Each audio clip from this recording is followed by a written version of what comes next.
Rice puller കച്ചവടം ചെയ്ത് 25,000 കോടി രൂപ അക്കൗണ്ടിൽ വന്ന് കിടക്കുന്നെന്ന്. ഈ പൈസ എടുക്കണമെന്നുണ്ടെങ്കിൽ 500 കോടി രൂപ ടാക്സ് അടയ്ക്കണമെന്ന്. അങ്ങനെ പറഞ്ഞിട്ട് ഇപ്പം കുറച്ച് ടീമുകൾ ഇപ്പം കിടന്ന് ഓടുന്നുണ്ട്. ഇതെന്താണ് സംഭവം എന്ന് വെച്ച് കഴിഞ്ഞാൽ, നമ്മൾ ഈ വീഡിയോ പറയുന്ന പോലെ ഒരുപാട് ആൾക്കാരെ 2 ലക്ഷം, 5 ലക്ഷം, 10, 20 അങ്ങനെയൊക്കെ ഒരുപാട് ആൾക്കാരെ ഇവന്മാർ മേടിക്കും. കെമിക്കൽ വേണം, പാക്കിംഗ് കിറ്റ് വേണം, അങ്ങനെ ഒരുപാട് കാര്യങ്ങൾ പറഞ്ഞിങ്ങനെ മേടിച്ചുകൊണ്ടേ ഇരിക്കും ഇവന്മാർ. എന്നിട്ട് ലാസ്റ്റ് ഘട്ടം ഇത് വിറ്റ് കച്ചവടം നടന്ന് ഇനി വൈറ്റ് കിട്ടുമെന്നും പറഞ്ഞിട്ട് ഇവന്മാരെല്ലാം സെറ്റ് ചെയ്ത് കാണിക്കും. ഇതെല്ലാം ആൾക്കാരെ നേരിട്ടൊക്കെ കാണിച്ചു കൊടുക്കും ഇവന്മാർ. എന്നിട്ട് കുറച്ച് നാൾ കഴിയുമ്പോൾ ഡ്രാമ ഇറക്കും, ഇതേണക്ക് അക്കൗണ്ടിൽ പൈസ വന്നെന്നും പറഞ്ഞിട്ട്.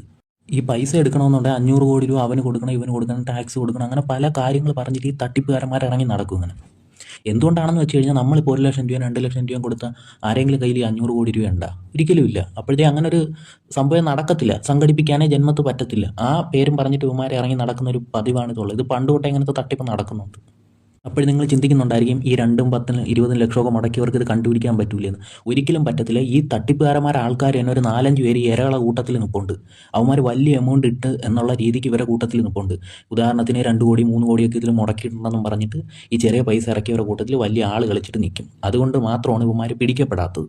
ഇല്ലെങ്കിൽ ഉറപ്പായിട്ടും ഈ തട്ടിപ്പൊക്കെ എളുപ്പം ആൾക്കാർ പിടിക്കപ്പെട്ടനായിരുന്നു. ഞാൻ പറയുന്ന കാര്യങ്ങൾ മനസ്സിലായില്ലെന്നുണ്ടെങ്കിൽ കമൻറ്റ് ചെയ്താൽ മതി. അപ്പോഴത്തേക്ക് ഞാൻ കറക്റ്റായിട്ടുള്ളൊരു വീഡിയോ ഇട്ടുതരാം. ഇവന്മാർ എങ്ങനെയാണ് ഇത് തുടങ്ങുന്നത്, അവസാനിക്കുന്നത് എങ്ങനെയാണെന്നും വെച്ചിട്ട് ഞാൻ കറക്റ്റായിട്ട് പറഞ്ഞുതരാം.